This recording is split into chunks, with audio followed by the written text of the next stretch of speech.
Muito bom dia, agronegócio. Hoje é quinta-feira, dia 2 de março de 2023, agora 8 horas e 46 minutos pelo horário oficial de Brasília. Estamos no ar com as nossas informações de abertura de mercado aqui pelo noticiasagricolas.com.br e também pelas nossas redes sociais, tudo para que você saiba antes as informações que vão direcionar o seu dia e os seus negócios e para, claro, você ser sempre o produtor rural mais bem informado do Brasil. O Bom Dia Agronegócio conta com o apoio da Cochupé, a maior cooperativa de cafeicultores do mundo, e com o apoio de Letícia Guimarães, pelos bastidores, garantindo ali a nossa interatividade. Então, a partir de agora, a gente vai conversar, linhas de comunicação abertas no Instagram, no Facebook e também no YouTube, para que você possa mandar suas opiniões, seus questionamentos, suas perguntas. Mande para nós, principalmente de onde você está falando. A gente quer saber até onde chegam as informações do Bom Dia Agronegócio, do Notícias Agrícolas. Então participe conosco, a gente está aqui esperando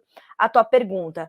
Bom, como sempre fazemos, vamos começar trazendo ali os preços, né, as cotações e saber como é que o mercado dá início, portanto, a esta quinta-feira. A gente tem para a Bolsa de Chicago preços em alta. Hoje quase todas as commodities estão subindo. Preços em alta para a soja, 14 dólares e 99 centes por bushel no maio. A gente vai falar sobre essa busca pela retomada dos 15 dólares pela soja já. 0,3% de ganho, o milho 6 dólares e 40, 0,9% de alta, o trigo sobe também 0,9% para valer 7 dólares e 16 centes por bushel. O farelo de soja sobe 0,4% para valer 472 dólares por tonelada curta. O óleo de soja sobe um pouquinho mais tímido, 0,03%, 60 centes mais 85 por libra-peso. Quando a gente vai para a Bolsa de Nova York, quais são os destaques de hoje? Café também subindo, 0,6% de alta para 1 dólar e 84 mais 70 por libra-peso. O açúcar, 20 centes mais 50 por libra, uma baixa, de 0,3%. O algodão subindo, 0,3% de alta. E agora a gente vai olhar para os outros grupos de commodities também importantes para a gente entender, claro, essa movimentação das agrícolas. Bom, petróleo, WTI subindo e o Brent também. A alta no WTI é de 0,6% para 78 dólares e 14 centavos por barril. No Brent, a alta de 0,5% para 84 dólares e 75 centes. O gás natural caiu 1,3% agora, o ouro 0,1% de queda, a prata 0,9% de baixa, o cobre 2% de queda. Então, para as agrícolas altas, para petróleo também, mas já gás natural e commodities metálicas em baixa na manhã desta quinta-feira, começo de março, né? Hoje é dia 2. Bolsa de Dalian, mercado chinês já fechado. Nós temos queda para o farelo, estabilidade para o óleo de soja, alta leve para o milho e novas baixas sendo registradas para o suíno, levantamento da Agriinvest Commodities. Veja o que diz Eduardo Vanin na manhã de hoje. Bolsas em queda no Ocidente e na Ásia. Ontem viraram depois da fala de um dos integrantes votantes do Federal Reserve. Sua fala foi de que os juros podem chegar a 6%. O Bank of America também falou em 6%. Larry Summers, ex-conselheiro econômico de Barack Obama, já havia falado em 6% no ano passado. Foi ele que alertou a Casa Branca sobre a inflação descontrolada que poderia vir e aconteceu em 2021 e de fato se deu. O destaque positivo da semana é a China, a indústria por lá se acelerou, o PMI industrial saiu de 50,1 para 52,6 de janeiro para fevereiro, o mais forte incremento mensal em 10 anos. Estão falando que a meta de crescimento do Partido Comunista Chinês pode ser revisada de 5,5% para 6%. Petróleo subindo e commodities também. O dólar index também está subindo. Vamos ver qual é essa alta nesse momento do dólar index? Agora, o índice sobe 0,3% para 104.730 pontos. Então, é esse o quadro que nós temos inicial para dar, né, start aqui às nossas manchetes, aos nossos destaques dessa quinta-feira, tá certo? Bom, a gente vai começar falando sobre as nossas exportações. Ontem, a SECEX, a Secretaria de Comércio Exterior, trouxe os seus números atualizados para fevereiro e a gente vai fazer aqui um resumo das nossas agroexportações, portanto. Bons números ainda sendo registrados para milho, bons números que começam a aparecer para soja, e a gente vai falar também das proteínas, de café e açúcar, tá? Então vamos lá. Bom, começando com o milho, né?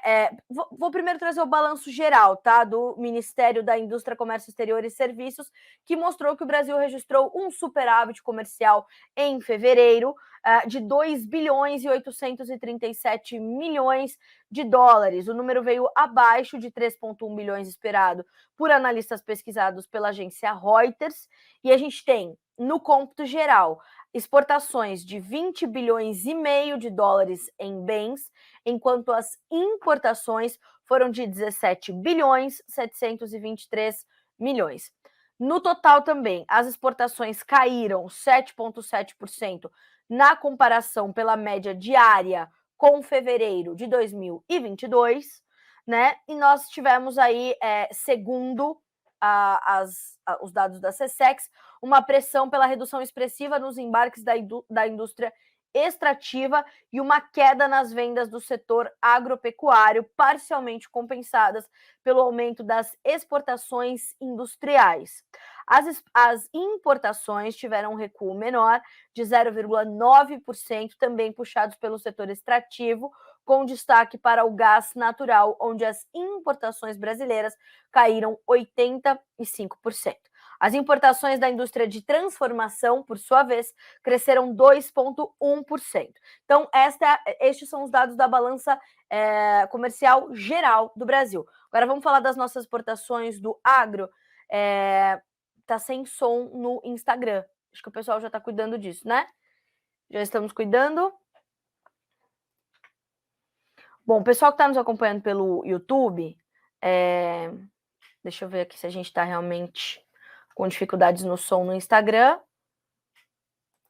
Deixa eu colocar aqui que estamos corrigindo para que vocês possam... Vou pedir para a Letícia também já deixar o aviso lá no... Bom, a gente vai encerrar a nossa live pelo Instagram, vamos continuar aqui pelo YouTube, pelo Facebook e pelo Notícias Agrícolas, tá certo? Eu vou pedir para a Letícia colocar um recadinho lá para o pessoal migrar, então, para essas outras redes. Bom, como a gente dizia, né, vamos trazer aqui os dados das nossas exportações, portanto, para o agronegócio, alguns dos principais itens.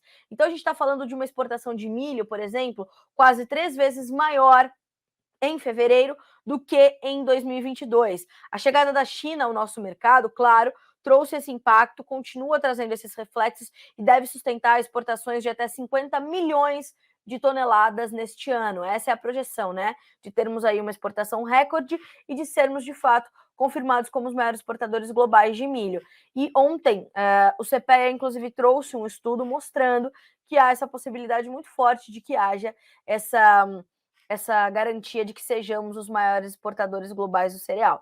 Então, a gente está de olho. As exportações brasileiras de milho em fevereiro foram de 2.276.898 toneladas, e isso mostra que no acumulado dos 18 dias úteis do mês de fevereiro, nós tivemos 196,3 a mais do que tudo que foi exportado de milho em fevereiro de 2022. A nossa média diária de embarques foi de pouco mais de 126 mil toneladas, também apresentando uma elevação importante na comparação anual de 212%. Então, é o Brasil que vai trazendo essa força, de fato, para as suas exportações, e esse número acaba... para quem prefere acompanhar pelo Instagram, me parece que já estamos de volta. Tivemos um probleminha ali com o nosso áudio, mas acho que já estamos de volta. Enfim, então, senhoras e senhores, a gente falava sobre as nossas exportações de milho. A ANEC, a Associação Nacional dos Exportadores de Cereais, estimava que nós exportássemos em fevereiro 1,95 milhão de toneladas e chegamos então ao final do último mês com mais de 2 milhões e 200 mil. Bons números, fortes números já e ainda para o milho. No caso da soja, os embarques melhoraram, claro, né? A colheita avançou, vai chegando mais produto aos portos, enfim, a gente tem uma certa melhora, e nós exportamos, né? Nós embarcamos em todo fevereiro 5.199,9 mil toneladas de soja. Em todo fevereiro do ano passado, no entanto, os nossos embarques, as nossas exportações somavam mais de 6 milhões e 270 mil toneladas. Também porque tivemos uma outra condição de safra e de logística. Inclusive, sobre essa questão logística, eu sugiro que vocês acompanhem e leiam com bastante atenção uma notícia que está em manchete aqui no Notícias Agrícolas, que tem o seguinte título: mais do que quanto o Brasil vai colher, mercado monitora agora como toda essa soja será escoada, tá? Por que este destaque? Porque é preocupação dos produtores, é preocupação dos compradores, é preocupação dos vendedores, é preocupação de analistas e consultores de mercado, essa capacidade quase esgotada da nossa logística, da nossa infraestrutura, isso desde a questão da armazenagem ali do pós-colheita até o embarque efetivo ou nos portos ou a chegada desses produtos para as indústrias processadoras.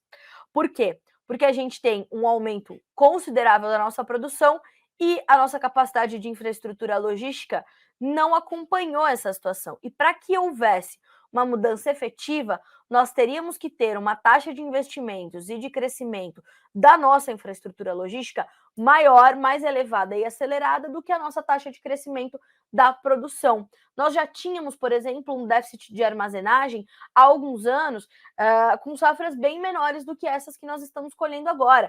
Falamos de soja nessa notícia, mas isso se estende para milho, para açúcar. Então, a gente precisa colocar isso na conta, é o que tem mais pesado agora sobre a formação de preços e sobre o avanço dos negócios com a soja brasileira. Então, por isso que esses números da SECEX ainda apontam uma baixa em relação ao que se observava no ano passado. Então, nós temos uma capacidade de infraestrutura logística quase que esgotada neste momento. Fora que o custo logístico, a gente está falando de uma rota Sorriso-Porto, por exemplo, R$ 520 por tonelada, tá? Muito maior do que nós tínhamos também no ano passado. Então é muito, e isso vai se refletir nesse comprometimento que o mercado já vem sentindo, tá?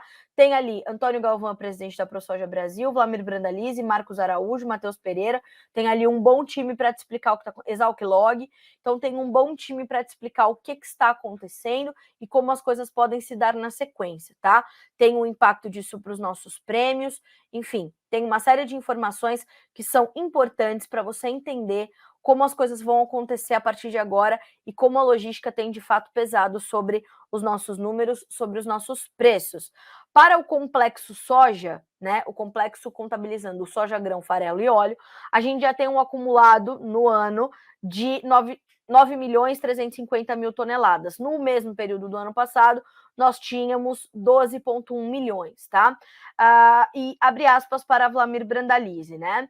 Mostrando que a safra está chegando com atraso e os embarques também, devendo ganhar ritmo nas próximas semanas. Então, vamos ficar de olho nisso. Quando a gente olha para a receita gerada com as exportações do complexo soja ou da soja em grão, veja só o que diz o Vlamir. No lado do faturamento, neste ano, o grão contabiliza em fevereiro 2,88 milhões de dólares frente aos 75... Perdão. E nós tínhamos, então, para o complexo, né, 2,88 milhões para a soja em grão e para o complexo 3,9 bilhões, tá? No ano passado, nós tínhamos 4 bilhões, então não tem grande diferença em termos de receita, mas em volume, sim. Estamos nos aproximando do que a gente registrava no mesmo período do ano passado, mas ainda com certa dificuldade em função desse atraso que ainda se dá na colheita. O presidente da ProSoja Brasil destacou algumas regiões importantes que estão sofrendo com excesso de chuvas. Paraná, Tocantins, partes do Goiás, então a gente tem Mato Grosso do Sul. Então a gente tem preocupações que estão espalhadas aí, enquanto, por exemplo, o Rio Grande do Sul continua sofrendo com uma seca tremenda.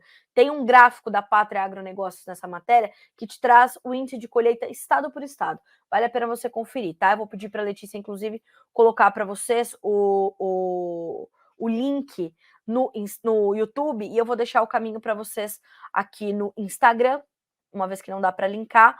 Mas eu falei, né? É uma notícia bem completa que vai te ajudar a trazer esse entendimento do que estamos vivendo agora, tá bem? Ó, menu notícias soja, tá? e vai procurar por esse título aqui. É a principal manchete dessa manhã de hoje aqui no Notícias Agrícolas, está disponível para vocês que acessarem já o portal. Para quem está acompanhando o Bom Dia Agro pelo portal, tá ali bem embaixo, né, da nossa transmissão. Então, vale a pena acompanhar, tá? Senhoras e senhores, agora são 9h01 pelo horário oficial de Brasília. Estamos aqui com a nossa abertura de mercado pelas redes sociais e pelo portal noticiasagricolas.com.br. Continuem participando conosco, mandem as suas perguntas, mandem as suas dúvidas, as suas opiniões. A gente quer te ouvir. E aquilo que eu não consegui respondendo aqui durante a nossa conversa, eu vou levando as perguntas para o final para que eu possa me estender um pouquinho mais nas respostas, tá certo? Mande para nós também de onde você está falando, né? A gente quer saber até onde estão chegando as nossas informações. Bom, falamos dos embarques de soja, de milho, agora sobre os embarques de carne bovina.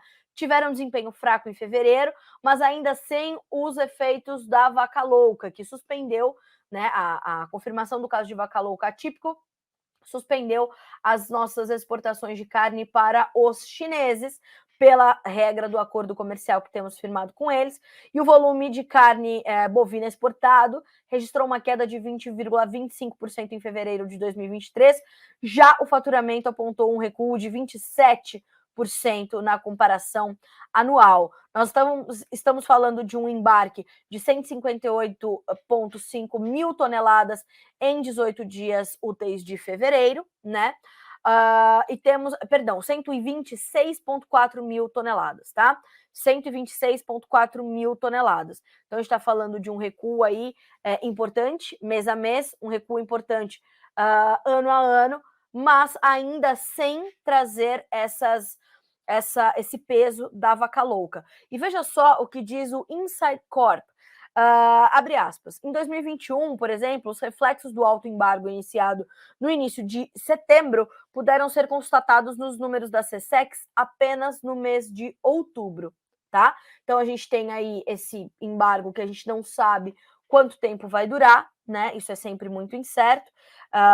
O Ministério da Agricultura e todos os órgãos responsáveis, a ONSA, que é a Organização Mundial da Saúde Animal, também acompanhando todo o caso, e tudo como deve ser, com transparência, rapidez e agilidade, mas, né, não depende só do governo brasileiro, das autoridades brasileiras fazerem esse trabalho. É preciso que a China também entenda e absorva isso para voltar a comprar.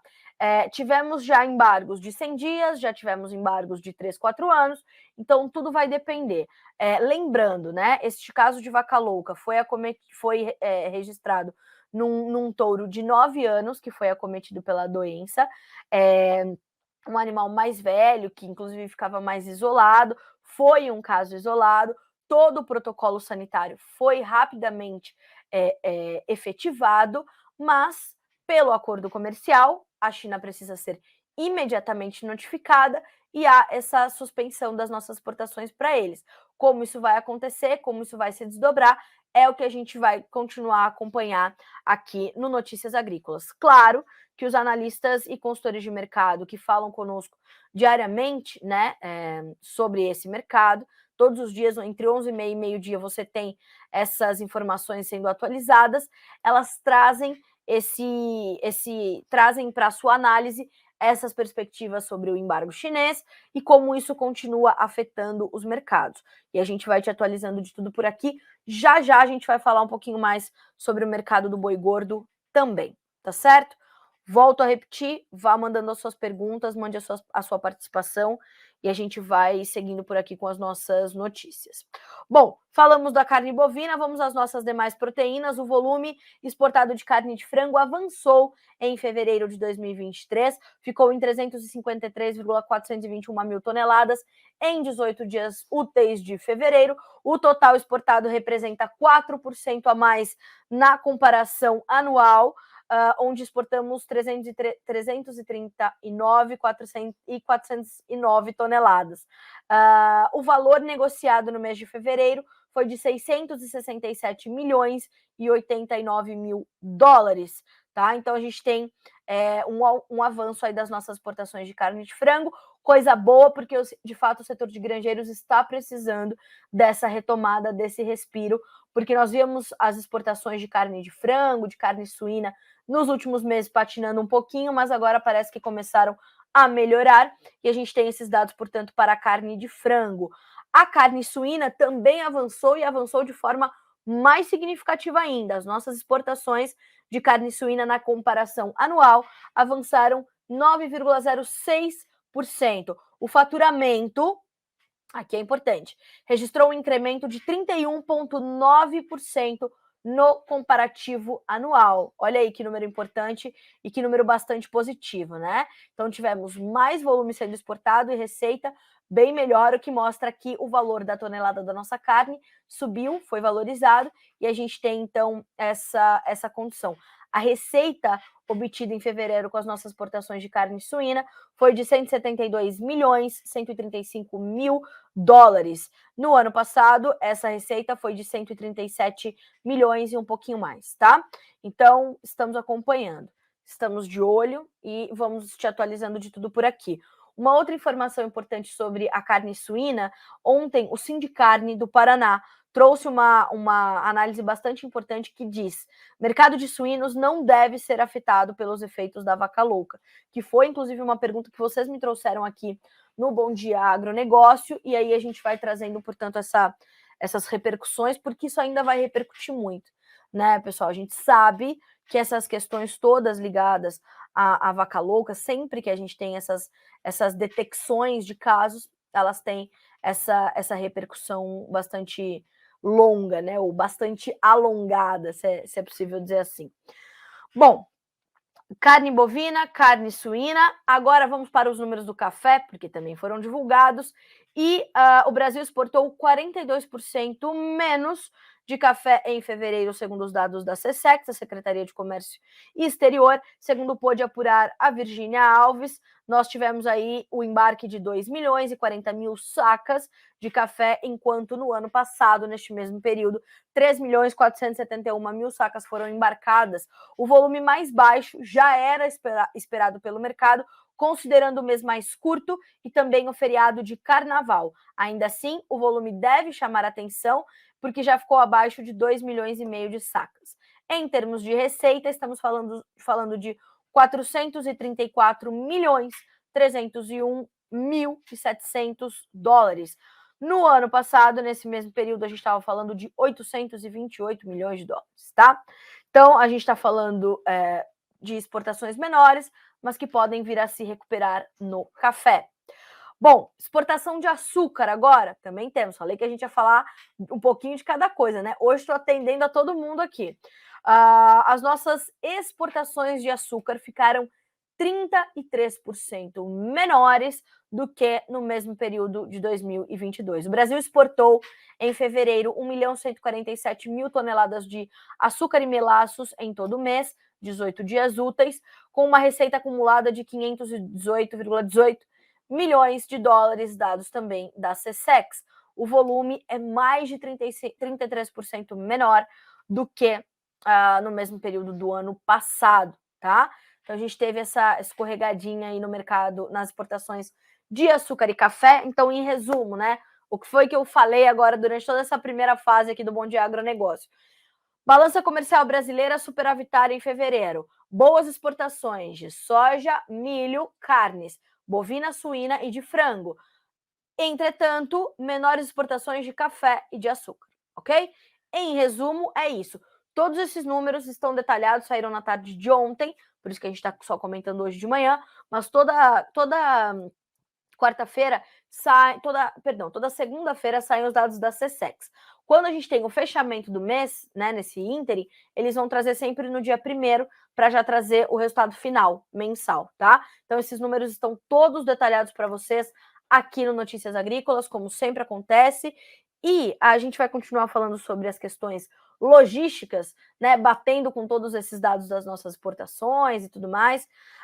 Lembrando que em janeiro nós tivemos exportações recordes chegando a mais de 10 bilhões de dólares no agronegócio, né?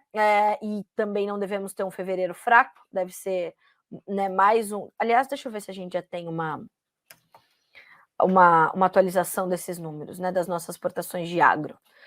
Aí eu já consigo dividir com vocês também. Ainda não temos, mas temos uma informação importante do Ministério da Agricultura que eu divido com vocês na sequência, tá? Bom, falando então ainda das questões logísticas, o agro contratou mais cargas, mais fretes em 2022, segundo a consultoria Freto. A Logtech Freto, que conecta os caminhoneiros às cargas do mercado rodoviário, registrou um crescimento de 35% no valor das contratações de cargas do agronegócio em 2022 em comparação em 2021. O aumento se deu por conta do maior número de clientes e efeito dos preços dos fretes, que aumentaram no ano passado em comparação ao ano anterior. Houve um aumento ainda de 8% de toneladas movimentadas na plataforma, comparando-se os mesmos períodos. Por que é importante a gente trazer um número de uma Logtech, de uma empresa específica? Porque elas que vão ali trazer essa condição, né, dos mercados, e a gente vai ter, através delas, essa possibilidade de entendimento de como é que está esse volume de cargas, o volume do frete e tudo mais. E como eu tenho destacado muito essas questões logísticas, é importante a gente trazer isso para a nossa conta, trazer essa condição também para o seu entendimento, para o seu conhecimento. Ainda sobre as questões logísticas, eu tenho aqui uma informação que acaba de chegar, e eu acabei de fechar sem querer, dos preços do óleo diesel, tá? A Ticketlog, que é outra consultoria importante, que o mercado respeita bastante, mostra que o preço do diesel reduz mais de 3% nos postos de abastecimento do país. O índice da marca de frota em modalidade da Ender Brasil aponta que médias acima de R$ 7,00 foram registradas apenas em estados da região norte. Então, a gente está falando de uma diminuição dos preços do óleo diesel, e isso vem em linha com o que aconteceu essa semana, e a gente falou muito sobre essa questão da oneração dos combustíveis, da reoneração dos combustíveis, e a gente precisa lembrar que o óleo diesel segue desonerado até o final do ano, bem como o gás de cozinha, né? Então, está na conta. E o último índice de preços Ticketlog apontou que no fechamento de fevereiro, o preço médio do litro do diesel reduziu mais de 3% nos postos, quando comparado a janeiro. O tipo comum foi comercializado a R$ 6,54, já o tipo S10 fechou a R$ 6,64, ficando 3,4% mais barato. Todas as regiões registraram recuo no preço dos dois tipos de diesel, e as mais expressivas foram no sul, onde o comum baixou 4,2%, e o S10 fechou com um recuo de 4,5%. Então, essas são as informações dos preços do óleo diesel. E essa é uma conta, né, que precisa ficar sempre ali no teu radar, porque é parte do seu custo de produção, parte do seu dia a dia. Então, olhar para os preços do óleo diesel, dos combustíveis de uma forma geral, é um ponto importante, tá? Então, fiquem de olho, fiquem ligados. João Marcos me fez aqui uma pergunta importante sobre o milho. Eu tô chegando lá, eu já te respondo, tá, Marcos? Obrigada. E obrigada pela gentileza da manchete também. Então, senhoras e senhores, atenção a essas informações da maior contratação de cargas, do preço do óleo diesel, tudo isso tem que entrar no seu radar, no seu monitoramento, tá? Não pode deixar passar. Bom, na sequência, antes da gente desdobrar os mercados, eu quero falar um pouquinho sobre a questão climática. O destaque da manhã dessa quinta-feira da Virginia Alves, nossa especialista em clima, é que, de fato, com exceção do Nordeste, todas as demais regiões do Brasil deverão continuar a receber chuvas nesta quinta-feira. Amanhã, inclusive, a Virginia estará conosco para a gente fazer toda essa leitura do clima. Vamos dedicar o Bom Dia Agronegócio às previsões climáticas, mas para essa quinta-feira, a Virgínia já apurou com os meteorologistas, as temperaturas elevadas vão continuar e vão continuar favorecendo a formação de nuvens carregadas por todo o país, e aí é pancada de chuva daquela que tem sido, aquelas que têm sido, né, bastante preocupantes no Brasil inteiro, a exceção é o Nordeste. Por quê? No Nordeste, o vórtice ciclônico segue impedindo o avanço da umidade e o tempo deve permanecer muito seco. Inclusive, nessa fala do Antônio Galvão, ele estava preocupado com essa falta de chuvas no Nordeste, porque o Nordeste poderia vir a compensar parte das perdas na safra brasileira, que estão sendo registradas ali no sul do Brasil, principalmente no Rio Grande do Sul, por conta da seca. E aí a seca chegou no Nordeste também, e aí a compensação já fica mais difícil. Então, é olhar para isso com bastante atenção. O INMET, o Instituto Nacional de Meteorologia, prevê a permanência da irregularidade das chuvas na região centro-sul do Brasil no mês de março, e o cenário mais crítico continua sendo para o Rio Grande do Sul, que há meses já registra essas precipitações irregulares, essa falta de chuvas, essa quebra da safra que vai dia a dia se intensificando, dado essa adversidade climática persistente. Então, essas são as informações que nós temos do clima. Atenção, porque mais chuvarada vem para todo o Brasil nesta quinta-feira. A exceção é o Nordeste, a irregularidade marca o Sul. Inclusive, o pessoal aqui do Agrofotos Maracaju já estava me mandando pelo Instagram que muita chuva em Maracaju, Mato Grosso do Sul, né? Dificuldade para colheita, eu imagino. O Anderson Francisco, bom dia, manda abraço para nós aqui em Campos Novos, Santa Catarina, no Campo Cooperboa, Séries Agricultura de Precisão. Um abraço para vocês de Campos Novos, de Santa Catarina, o pessoal da Cooperboa, Séries Agricultura de Precisão.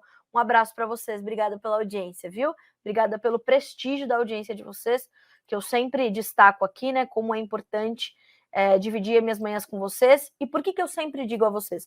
Mandem suas perguntas, mandem seus questionamentos, porque é dessa forma que a gente consegue atender melhor a sua demanda de informação. Vocês me pediram muito essa questão dos fretes, da logística, de como que isso impactava, e eu venho fazendo essas matérias, a gente vem abordando isso com os analistas. A questão da vaca louca, logo que saiu, a gente trouxe todas essas informações. Então, assim, não falei sobre alguma coisa? Manda aqui, ó, Carlinha, preciso saber mais sobre o leite. Carla, preciso saber mais sobre o arroz. Carla, preciso saber mais sobre o feijão. Manda aqui, a gente vai respondendo para vocês e colocando isso na nossa pauta com os nossos demais jornalistas e com o nosso time ali de analistas, consultores de mercado, presidentes de sindicatos rurais, de associações de classes, tá certo? Por isso que eu digo sempre a vocês, participem. Mais do que isso, a gente tem ali no Notícias Agrícolas o Fala Produtor, que é um espaço dedicado a você, produtor rural, a você, profissional do campo, para trocar ideias, para fazer registros, para fazer relatos. Mande também as suas fotos e vídeos para nós, você pode usar o nosso WhatsApp, que é o 19 997670241, estou deixando para vocês aqui no Instagram, 19 997670241, repetindo, 19 997670241, mande fotos, vídeos. O importante é só você mandar nome e sobrenome e do que a gente está falando ali, né? Lavoura de soja inundada. A gente está recebendo um vídeo, a gente recebeu de um monte de gente, dos peixes nas lavouras de soja. Vocês já devem ter visto esse vídeo. Mas o que precisa? Precisa a gente saber onde é, né? Então, assim, eu já recebi, são os pacus do Rio Dourado que estão chegando a Fátima, no Mato Grosso do Sul. Eu já recebi que é do Paraná, eu já recebi de toda a informação. Eu preciso de dados, tá, pessoal? Mandem. Então, vai mandar sua foto, seu vídeo, a gente quer muito receber. Mas manda lá, ó. Aqui, outro dia eu recebi um excelente assim, né? O vídeo muito bem feito, mas a notícia era tristíssima da seca em Joia, no Rio Grande do Sul, né? O produtor estava ali andando de moto perto das lavouras, tudo seco, muito triste, mas bem completa a informação. É isso que a gente precisa, tá? O Giliar está pedindo aqui as informações sobre o mercado de milho. Eu ia trazer aqui primeiro a soja, mas vamos direto para o milho, tá? Primeira coisa, milho na Bolsa de Chicago. Entrou um novo não, mas um outro fator, um fator que já pesa muito para o mercado do milho na Bolsa de Chicago, se intensificou esses dias com a possibilidade do aumento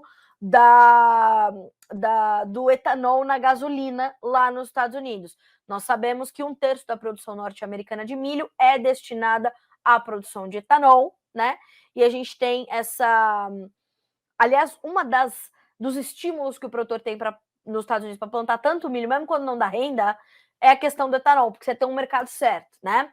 Então, a gente teve essa condição, né? O mercado olhou para isso, essa possibilidade que chegou pela Agência de Proteção Ambiental dos Estados Unidos, propondo uma regra que permitiria a venda de gasolina com uma mistura maior de etanol em alguns estados dos Estados Unidos, veio bastante positiva, trouxe ali uma alta importante, e o mercado ontem fechou com altas consideráveis. O vencimento março chegou a subir até 11, 12 pontos ao longo do dia. Então foi ali um ponto importante, e é um ponto importante que a gente tem que colocar na conta. Por quê? Porque a gente vai começar a olhar para a nova safra americana, né? Os novos números do Outlook Forum chegaram semana passada, trouxeram a possibilidade de um aumento de safra. Então, ter esta resposta e ter essa possibilidade de aumentar a mistura do etanol na gasolina é uma vitória para o produtor de milho norte-americano. Então, isso pode dar sustentação às cotações na Bolsa de Chicago. Agora, por lá, o que a gente ainda observa é essa movimentação lenta das exportações. O programa de exportações dos Estados Unidos está muito baixo de milho, tá? E isso é um limitador das altas, né? É um limitador das altas, até porque os concorrentes americanos, como o próprio Brasil, seguem exportando muito, seguem exportando forte, como é o nosso caso. Então, olhar para isso é importante, tá? Bom, para o mercado brasileiro, né? A gente tem pergunta aqui do engenheiro João Marcos, né? Bom dia, Carlinha. Como fica o mercado do milho para julho? Ótimo dia, obrigado pelas informações, Aldeia. Imagina, eu que agradeço. E também o Giliar nos pedindo aqui as informações sobre o mercado de milho. Bom, o que a gente pode esperar para o mercado de milho? Um ano de preços ao menos sustentados, né? O que a gente pode ver no segundo semestre, todavia, é uma pressão que pode vir da safrinha. Neste momento, a gente precisa lembrar que a gente tem um certo atraso no plantio da segunda safra de milho, a janela comprometida em alguns estados por conta do atraso no plantio da colheita da soja. Então, isso vai atrasar um pouquinho o milho, e o milho é sabido. Atrasou a janela? Pode pegar geada, pode pegar não sei o quê, pode pegar granizo, é sabido. Mas a gente tivemos uma recuperação da safrinha em 2022, devemos ter uma boa safrinha em 2023 e devemos continuar a ter um ano promissor de milho. Essa manutenção de bons embarques, de exportações fortes, ela ajuda a gente a chegar nos próximos meses, nos próximos trimestres, com estoques um pouco mais baixos. Então, isso dá também certa sustentação aos preços. Mas não é só isso. Então, a gente vai precisar olhar como é que vai ficar essa demanda interna, a liquidez do nosso mercado por aqui, a movimentação cambial e essa condição da segunda safra 23. Né? A gente está com o plantio iniciado, Paraná tem algumas áreas plantando, Mato Grosso, mas há um atraso, e isso vai dar esse suporte também, esse pequeno fôlego ao mercado. Uma vez que essa situação se estabilizar, se regularizar, e a gente começar a entender qual será o real potencial da safrinha, aí a gente vai ter que ter um pouco mais de atenção, a gente vai ter que ter um pouco mais de monitoramento. Vamos ver como é que estão os preços, por isso, o engenheiro João Marcos me pergunta como fica para julho. Julho a gente pode sentir certa pressão em função dessa chegada da safrinha, como é típico, como é sazonal. O dólar hoje estável, pequena alta de 0,02%, R$ 5,19. Quando a gente olha para o milho na B3, agora 9 horas e 24 minutos, nós temos um campo misto para os preços, mas as oscilações na baixa muito tímidas e contidas. O que sobe, sobe mais forte. Então perceba, o contrato março cai 0,05% para R$ 86,90 por saca. O maio, R$ 87,15, caindo 0,09%, nem 0,1% de baixa, então, nos dois contratos. O julho, que sobe, tem alta de 0,4% para R$ 87,00 por saca. No setembro, R$ 86,29, uma pequena baixa de 0,01%. Então, esse é o quadro para o mercado de milho. Eu separei aqui também a análise do Vlamir Brandalize, que traz essa condição dessa costura de informações. E veja só, por que a gente também tem essa alta que vai acabar limitada, ou esse potencial de recuperação limitado? Porque a colheita da safra de verão também está acontecendo, e essa oferta também vem chegando. Então veja, o mercado de milho segue com leve pressão de baixa internamente, com o balcão recuando em função da chegada da safra de verão e colheita ganhando ritmo. Dessa forma, mais milho no mercado, e como a maior parte desses grãos será usado internamente e não para exportação, o grão está perdendo valor junto aos produtores no balcão nesta semana, já mostrando umas baixas de R$ 2 a R$ 4 em praças importantes em relação à semana passada, com os níveis se acomodando, porque nos portos os preços, os indicativos, as referências também recuaram e desta forma posicionaram para baixo o mercado interno. Então, atenção a essa pressão. Vamos olhar para Chicago, né, e também para esse comportamento do dólar. É amarrar todas essas informações e entender como isso serve para você. Agora, o que eu falo quase todos os dias aqui, né? Vai passar por isso só olhando? Ah, estou olhando que só o preço estar pressionado. Não. Tem que fazer o quê? Tem que olhar para isso e colocar na tua gestão. Vai passar por isso descoberto ou vai buscar proteções financeiras para passar por esse momento? Tem que buscar essas proteções financeiras, tá certo? Então não vá passar por isso descoberto só assistindo o mercado cair ou subir, pelo amor de Deus, tá? Aí o Guilherme diz assim, ó, as tendências do milho são maior para baixas ou para altas nos preços. Nesse momento, Giliar, a gente tem colheita da safra de verão, plantio da segunda safra e negócios mais lentos aqui no Brasil. E preços caindo um pouquinho nos portos, porque a gente tem essa pressão do dólar e a pressão que vinha de Chicago. Então, nesse momento, a gente tem uma pressão. Mais para frente, a gente vai ter que entender como a nossa safrinha vai se comportar, como os nossos negócios se darão aqui internamente no mercado brasileiro e como tudo isso vai se desenhando. Aí a gente vai conseguir ter uma tendência mais clara, tá? Eu sugiro que você acompanhe a entrevista feita pelo Guilherme Dorigatti na última sexta-feira. Eu vou te passar aqui o nome exato da pessoa, porque de fato essa entrevista foi muito boa. E toda sexta tem, tá? Toda sexta-feira tem um balanço do mercado de milho e tudo mais, como é que foi a semana, quais são as projeções. E o Enilson Nogueira, que é consultor e analista de mercado da Celeris Consultoria, disse o seguinte, ó, Celeris vê 2023 como ano de recomposição de oferta e estoques e, portanto, de pressão nos preços do milho, tá? Tá no ar, eu vou deixar para você aqui, ó, o título e como você faz para chegar lá, tá?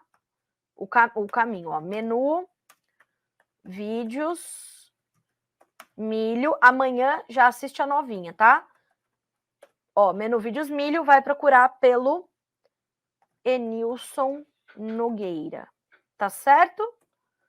Aí é sucesso, é fazer sua gestão, fazer seu plano comercial e seguir e correr pro abraço, tá bom? É por aí. Bom, seguindo, falamos de milho, acho que respondi a todo mundo, né, sobre esses questionamentos que vocês estavam fazendo aqui sobre o mercado de milho. Se tiverem mais dúvidas, por favor, continuem me mandando, a gente vai trazendo aqui as informações para vocês. Bom, vamos falar um pouquinho da soja. A soja voltou a subir ontem, voltou a subir hoje. Hoje de forma mais tímida, ontem estava um pouco mais ali na atividade, na função, porque está buscando retomar o patamar dos 15 dólares por bushel. Para o março, retomou, mas esse contrato sai da tela em 10 dias, né? 10, 15 dias. O maio, que é o contrato mais negociado agora, referência para a safra brasileira, 14 dólares e 98 centos por bushel nesse momento, 4 pontos de alta. Não podemos esquecer que na soja nós temos posições compradas, recordes dos fundos de investimentos, entendendo que a gente tem uma oferta ok de soja, não é uma, né, é uma oferta maior do que a temporada passada, mas a nossa demanda também tem um ponto importante ali de força para os preços em Chicago, e em Chicago ainda se observa isso. Se observa também uma demanda mais contida por parte dos chineses, e principalmente comprando soja nos Estados Unidos, o que deixa essa limitação também de alta para Chicago, e uma maior competitividade do Brasil. Essa chegada da nossa nova safra vai pesar sobre as cotações ou vai ao menos limitar o potencial de ganho dos preços. Para o Brasil, já falei bastante sobre a formação aqui dos nossos preços e dos nossos negócios quando eu trouxe a questão da logística, e vale a pena, de fato, como eu tenho falado, olhar para isso, fazer as contas. A gente já tem perdas ali de 20, 15 reais por saca nas mais diversas regiões do país, em relação a um mês, por exemplo, né? Por que isso se dá? Isso se dá principalmente pela nossa, nesse momento, esgotada capacidade logística. A gente deve intensificar o ritmo dos nossos embarques, portanto, na sequência, o ritmo dos nossos negócios, os prêmios podem voltar a subir, mas isso tudo ainda não está acontecendo, por conta dessa logística entupida. A gente está com os portos com uma fila enorme de navios, os portos com caminhões para desembarcar soja, Então, tudo muito pressionado agora, tudo muito esganado, né? O gargalo é logístico. Então, quando a gente olha para Chicago é uma realidade, quando a gente olha para a formação do preço aqui no Brasil é outra. Percebam que hoje é quinta, na última terça-feira, os preços da soja cederam cerca de 30 pontos na Bolsa de Chicago. Um pouco por realização de lucros, por conta dessas posições recordes compradas, o que faz naturalmente com que haja uma liquidação de posições, os traders vão lá fazer dinheiro, porque afinal de contas nunca viram pé de soja, né? Então, muito do que circula no mercado é dinheiro subindo e descendo ali e colocando dinheiro no bolso dos fundos. Então, a gente está falando de uma realidade diferente do mercado ali de derivativos, do mercado futuro, do que está acontecendo agora com o produtor brasileiro, tá? Mas, claro, a nossa principal referência é Chicago. E hoje as cotações estão subindo. Março, 15 dólares e 5 centos por bushel. Maio, 14,98. Julho, 14,87. Agosto, 14 dólares e 53. Altas que variam de 0,75 a 4 pontos. Lembrando que nos derivados a gente tem altas também, mas muito tímidas, sem trazer muita força, então, aos preços. No farelo, também é importante monitorar. É o elo forte do complexo ainda. Posições compradas dos fundos também são recordes. Por quê? Porque no farelo a oferta já está bem mais contida. A perda que se tem na safra argentina, histórica, faz com que eles tenham menos matéria-prima para processar, menos farelo chegando ao mercado. Então, a demanda por ele, inclusive, está contida porque, né, dinheiro. Então, a gente tem todo esse movimento, todo esse cenário se dando para o farelo de soja também, como eu já disse, elo forte do complexo é o farelo, tá? Bom, como os mercados são muito relacionados, né, são correlatos, o trigo também está subindo hoje na Bolsa de Chicago, voltou a subir, ontem já testou algumas altas também, e hoje tem ganhos que variam ali de 6 a 7 pontos nos contratos mais negociados. O março tem 7 dólares e 4 centos por bushel, o maio 7 dólares e 16, o julho 7,24, o setembro 7 dólares e 30. O mercado, inclusive, nos contratos mais próximos retomou o patamar dos 7 dólares, estava ali testando algo na casa dos 6,90, achou por bem voltar a subir e assim o fez. Não há, nesse momento, notícias fundamentais de baixa para o mercado de trigo, mas há notícias pontuais a que o mercado vai se agarrar para fazer esses movimentos de correção, de realização de lucros, de correções técnicas. Então, a gente tem um mercado ainda sustentado para o trigo, olhando para a manutenção da guerra Rússia e Ucrânia, olhando para um trigo russo mais competitivo e mais barato agora e em volume suficiente para atender o mercado, o que ajuda a pressionar as cotações, a possibilidade de uma safra maior nos Estados Unidos. Então, tudo isso a gente está monitorando.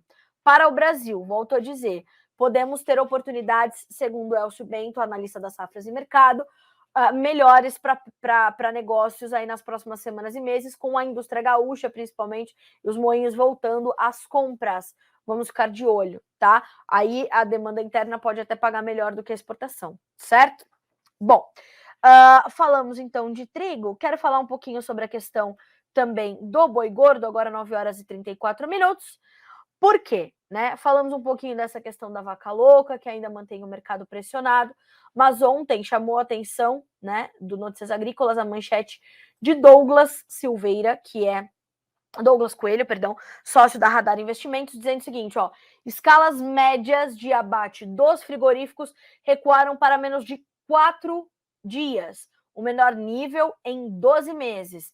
E aí é que vem o pulo do gato. Além da redução no interesse de compra dos frigoríficos, os próprios pecuaristas estão pedindo para tirar os animais das escalas, tá? Por quê? Porque o preço está fortemente pressionado, as nossas exportações estão suspensas para a China, então não faz sentido realmente os frigoríficos irem ali alongando as suas escalas e achando que a vida é uma festa. Então tá difícil agora para o mercado do boi gordo, mas com uma possibilidade de recuperação considerável, né? Então a gente está falando de uma B3 hoje, vamos ver como é que tá? Caindo, né? O março, R$ 293,85 por arroba, uma baixa de 0,2%. O abril, R$ 298,85 por arroba, queda de 0,4%, e para o maio, baixa de 0,1% para R$ 293 redondinhos por arroba. Boi gordo sendo cotado, portanto, em baixa na B3 Mercado Futuro aqui no Brasil, nesta quinta-feira, dia 2 de março. Certo? É por aí, senhoras e senhores, tá? Bom, eu acabei aqui com as minhas manchetes, mas abri o site do Ministério da Agricultura para trazer uma outra informação, mas vamos trazer aqui a notícia e o... Né, isso já, na verdade, a gente já falou sobre isso no começo da semana, mas a gente precisa relembrar que esteve aqui essa semana o assessor especial da presidência dos Estados Unidos para o clima, John Kerry, que é um dos políticos mais próximos de Joe Biden, esteve reunido ali, fez uma coletiva de imprensa com Marina Silva, ministra do Meio Ambiente e Mudança Climática, e também esteve com Carlos Fávaro, ministro da Agricultura do Brasil. E então houve essa possibilidade, né, desse investimento internacional. O Fávaro propôs a John Kerry investimento internacional na ciência brasileira. Cooperação nas pesquisas climáticas para o desenvolvimento da produção sustentável foi um dos principais assuntos tratados entre o ministro e o enviado especial dos Estados Unidos. Abre aspas para Fávaro. Os Estados Unidos têm a maior empresa de pesquisa de clima temperado e nós a maior empresa de pesquisa de clima tropical. Se nos unirmos, podemos juntos encontrar soluções cada vez mais inovadoras para aumentar a produção de alimentos com respeito ao meio ambiente. Então, isso é importante. Abre aspas para o John Kerry agora. Quanto mais fizerem em relação às boas práticas, mais trarão credibilidade para os agricultores e para o país.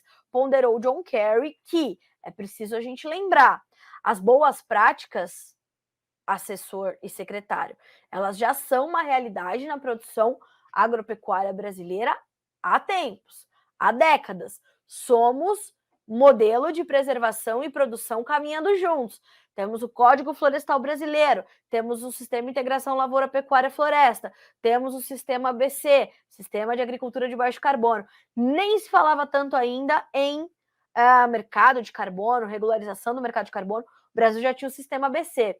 Temos os programas todos de biocombustíveis. Então, assim, estamos caminhando.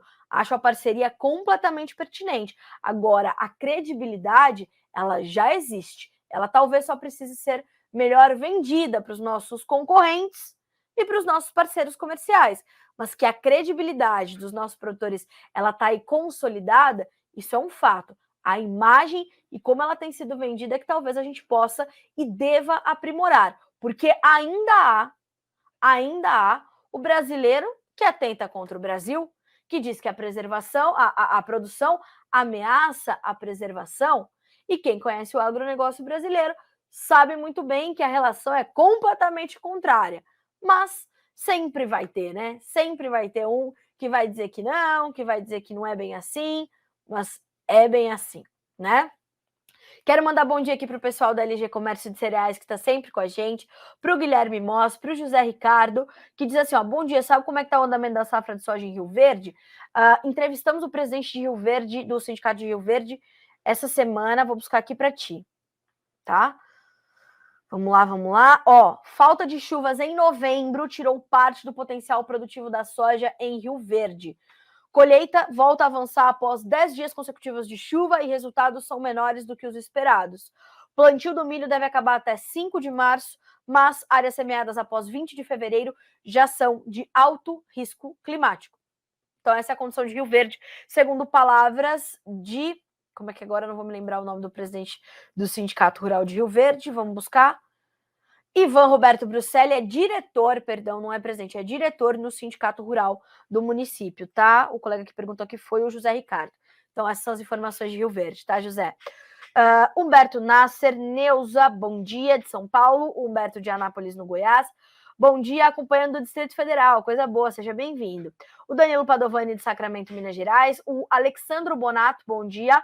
A Yara de Cristalina, no Goiás, a Yara Rocha. E a Maria Regina nos acompanhando de Teresópolis, no Rio de Janeiro. Senhoras e senhores, quero muito agradecer a companhia de vocês na manhã desta quinta-feira.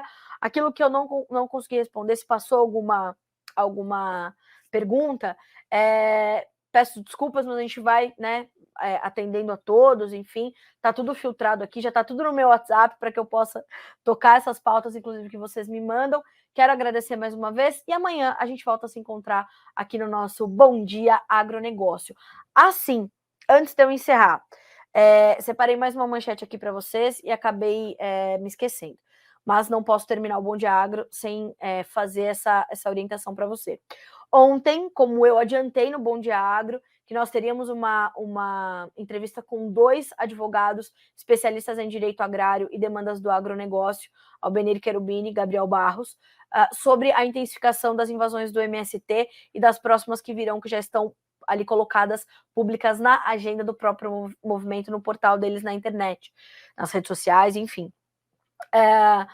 Albenir Cherubini e Gabriel Barros trouxeram muitos detalhamentos sobre as questões jurídicas em torno dessa condição, pontuaram o dever e a responsabilidade da União de reparar os danos causados pelo movimento sem terra, caso eles venham a acontecer, e destaque para o artigo 1210 do Código Civil, que afirma que você pode se autoproteger e proteger a sua propriedade de maneira proporcional ao ataque que sofre. Isso não quer dizer que você vai sair atirando, não é nada disso, né? Isso é muito sério o que a gente está falando agora. Mas é entender como a lei permite que você mantenha a sua propriedade protegida. Por que nós estamos falando sobre isso? Né? É para você justamente não incutir num erro e acabar a situação virando contra você, produtor rural. Então, primeiro, tenha todos os seus documentos sobre a sua propriedade, sobre a sua atividade, sobre a sua gestão, tudo que você tiver sobre os seus negócios em dia, laudos, os seus laudos ambientais, tudo em dia, tá? A segurança pública é um dever do Estado, né? Dos estados. Então, quer dizer que você tem que acionar a autoridade policial, chamar a polícia, né? E aí adotar as medidas jurídicas, judiciais, enfim. Então, eu sugiro que você acompanhe esta entrevista detalhadamente, compartilhe essa entrevista, porque ela é educativa. Ela quer te trazer subsídios de como passar por isso. Por quê? É importante, porque já corre, né, na grande mídia, a narrativa de que há uma milícia no campo, veja você, para receber os invasores e expulsá-los das terras invadidas, como foi o que aconteceu lá em Suzano, né? Em Suzano não, na Bahia, em 3 unidades de produção da Suzano, papel e celulose. Mesmo ali com todas as informações da Suzano na ponta do lápis, na ponta da língua, e mostrando que ali é uma área produtiva e tudo mais. Mas é monocultura. Sim, há zoneamento agrícola, ambiental para se fazer a monocultura. É preciso a gente continuar produzindo eucalipto, porque a gente tem ali geração de empregos, 7 mil diretos, 20 mil indiretos, 52 mil pessoas atendidas por projetos sociais da Suzano, e assim vai. Então, estes números, estes dados, essa identidade da tua propriedade precisa estar em dia, tá? Então, ouça essa entrevista de Albenir Cherubini e Gabriel Barros, que dão ali os detalhes do que você precisa ter em mãos para passar por isso, porque as invasões estão se intensificando. E volto a dizer, lá no site está a jornada das mulheres que vão fazer uma denúncia, as mulheres do Movimento Sem Terra vão fazer uma denúncia sobre o agronegócio que lucra com a fome, tá? Então, essa é a agenda prevista para 6 a 8 de março pelas mulheres sem terra, como tá é público, tá? É público, qualquer pessoa pode ir lá, ver a agenda, acompanhar a agenda, enfim, e entender o que está acontecendo, tá certo? 9 horas e 45 minutos pelo horário oficial de Brasília. Vamos ter força, resiliência, como vocês sempre tiveram, e vamos seguir acompanhando, tá? Qualquer novidade a gente vai te informando aqui pelo Notícias Agrícolas. Boa quinta-feira para você, bons negócios e até amanhã.